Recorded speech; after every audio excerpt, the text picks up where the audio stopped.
Students, आज मैं आप लोगों को बेंजोनेट कंपाउंड और ओपन चेन कंपाउंड के रिजोनेटिंग स्ट्रक्चर को कैसे निकाला जाता है, इसके लिए एक ज़बरदस्त ट्रिक बता रहा हूँ जो आपके एग्जाम के पॉइंट ऑफ व्यू से बहुत ज़्यादा हेल्पफुल रहने वाला है। तो चलिए स्टार्ट करते हैं। पहले लेते हैं बेंजीनोइड कंपाउंड और उसके बाद डिस्कस करेंगे ओपन चेन कंपाउंड। तो स्टूडेंट, जैसे मैंने आपको बताया, एक हमारे यहाँ पर बेंजीनेट कंपाउंड है, यहाँ लिखा हुआ है बेंजीनेट कंपाउंड, सेकंड वन है ओपन चेन कंपाउंड। तो पहले इसको जानना थोड़ा बहुत जरूरी है कि बेंजीनेट कंपाउंड होते क्या हैं। बेंजीनेट कंपाउंड हम उन कंपाउंड को कहते हैं जिनके मॉलिक्यूल के पास एटलीस्ट एक बेंजीन रिंग होती है। तो हम ये कह सकते हैं कि benzenoids compounds are those compound which contain one or more benzene ring in their molecule. जिनके मॉलिक्यूल में एक या एक से ज्यादा बेंजीन होते हैं वो बेंजीनोइड कंपाउंड कहलाते हैं। अब आप यहां पर देख सकते हो स्ट्रक्चर, जैसे मैंने आपको बताया है फॉर्मूला। बेंजीनोइड कंपाउंड का अगर हमको रिजोनेटिंग स्ट्रक्चर निकालना है तो उसके लिए क्या फॉर्मूला है? उसके लिए फॉर्मूला है resonating structure equal to 3 into number of benzene ring plus number of conjugation position out of ring. इसको आप लोग चाहो तो वीडियो को पॉज करके आप इसको लिख सकते हो आराम से। ये बहुत ही इंपॉर्टेंट फॉर्मूला है। इसके बाद आपको बताएंगे कि बेंजीनेट कंपाउंड के एग्जाम्पल के थ्रू बताएंगे कि कैसे हम इसको प्रॉब्लम हम सॉर्ट आउट करेंगे। ये आप लोगों ने लिख लिया। चलिए स्टूडेंट्स, मैं इसको यहां से मिटा रहा हूं। अब एग्जाम्पल लेते हैं। अगर हमारे पास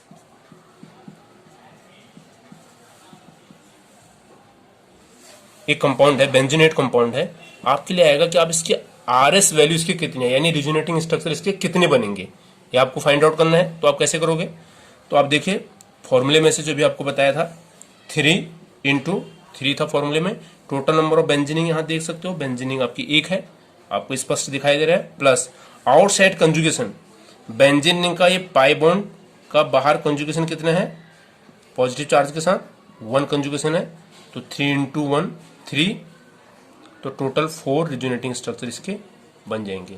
इसी प्रकार अगर हम दूसरा एग्जांपल लें, अगर हम लेते हैं ये वाला example,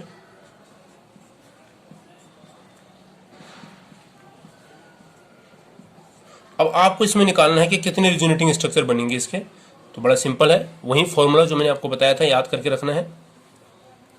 3 into total number of बेंजीनिंग, आप देख सकते हो एक बेंजीनिंग हमारी ये है, दूसरी बेंजीनिंग हमारी ये है, तो टोटल बेंजीनिंग इसमें कितने हैं? 2, प्लस इन दोनों बेंजीनिंग के लिए आउटसाइड कंजुगेशन कितना है? 1 है। कंजुगेशन की यहां पर केवल कंजुगेशन 1 है, इसमें कंफ्यूज मत करना। दोनों बेंजीनिंग के लिए आउटसाइड जो कंजुगेशन है वो केवल 1 है, आप यहां देख सकते हो। Outside conjugation is 1 for both benzene ring, तो यहां 1 आएगा, तो टोटल रिजोनेटिंग स्ट्रक्चर आपके आ जाएंगे 7। इसी प्रकार अगर हम इस तरीके से लें,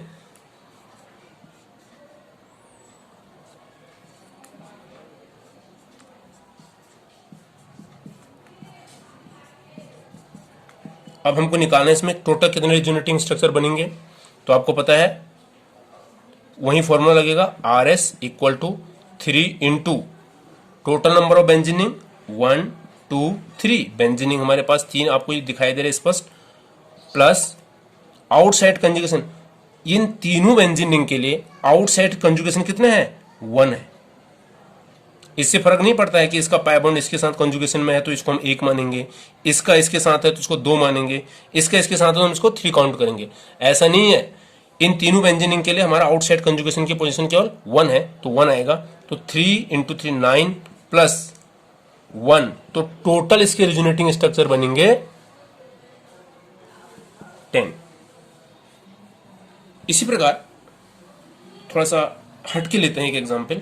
अगर हमारे पास ऐसे है स्ट्रक्चर और यहां मैं दिखा दूं CS2 प्लस बाहर यहां दिखा दूं OCS3, तो आपने देखा रिजोनेटिंग स्ट्रक्चर कितने निकलेंगे इस कंपाउंड के लिए? तो 3 इंटू टोटल नंबर ऑफ बेंजीनिंग, बेंजीनिंग यहां पर एक आपको दिखाई दे रही है 1, प्लस कंजुगेशन आउटसाइड, इस रिंग के बाहर कितना कंजुगेशन है, यहाँ का डबल बॉन्ड इसके साथ कंजुगेशन में आपको दिखाई दे रहा होगा, और यहाँ का डबल बॉन्ड अगर मैं इसको ऐसे दिखा दूं थोड़ा आप ज़्यादा समझ पाएंगे, तो यहाँ का डबल बॉन्ड इसके लोन पेयर के साथ कंजुगेशन में है। ठीक है, तो टोटल कंजुगेशन यहाँ पर कितना है 2, तो टोटल कितना हो गया जी 5। बार बार यहाँ पर एक चीज़ आ रही है कंजुगेशन, तो आपको थोड़ा सा मैं बता देता हूँ कि कंजुगेशन की क्या कंडीशंस होती हैं, उसको समझना बहुत जरूरी है। कंजुगेशन की ये कंडीशन होती हैं, या तो पाई बॉन्ड कंजुगेशन में होगा, या पाई बॉन्ड आपका पॉजिटिव चार्ज कंजुगेशन में होगा, इसी प्रकार या तो पाई बॉन्ड आपका निगेटिव चार्ज कंजुगेशन में होगा, साथ ही पाई बॉन्ड आपका लोन पेयर कंजुगेशन में होगा, या फिर पाई बॉन्ड के साथ फ्री रेडिकल कंजुगेशन में होगा। ठीक है, ये कंजुगेशन की कंडीशन होती है। रिजोनेंस के लिए अगर हमको रिजोनेंस करवाना है किसी भी कंपाउंड में, मॉलिक्यूल में, तो कंजुगेशंस के बारे में पता होना चाहिए। पाई बॉन्ड कंजुगेशन में होगा तो रिजोनेंस होगा, इसी प्रकार पाई बॉन्ड पॉजिटिव चार्ज के साथ, पाई बॉन्ड नेगेटिव के साथ, पाई बॉन्ड लोन पेयर के साथ, और पाई बॉन्ड फ्री रेडिकल के साथ, ये कंजुगेशन में होंगे तो वहां पर आपका रिजोनेंस होगा मॉलिक्यूल के अंदर। अब बात करते हैं ओपन चेन कंपाउंड की। बड़ा ये आसान है। ओपन चेन कंपाउंड के लिए अगर हम रिजोनेटिंग स्ट्रक्चर निकालते हैं तो आता है नंबर ऑफ कंजुगेशन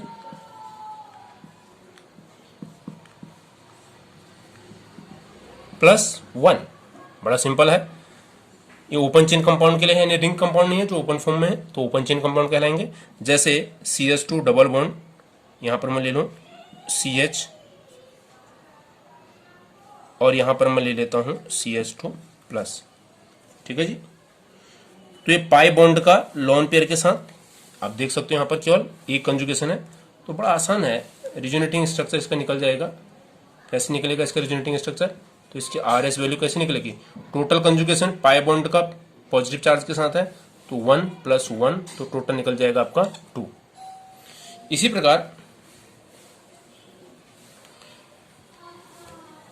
एक कंपाउंड हम और लेते हैं, CH2 double bond CH double bond CH, ऐसे हम कोई भी कंपाउंड ले सकते हैं।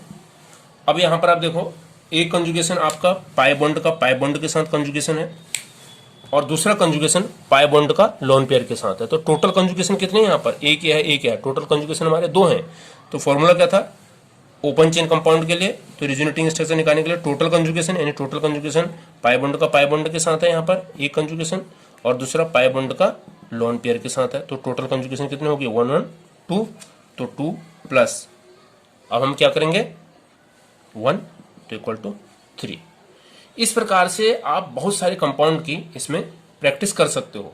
कंजुगेशन का आपको पता होना चाहिए कि कंजुगेशन की कंडीशन क्या होती हैं, तो उसके बेस पर आप इसको इजीली कर सकते हो।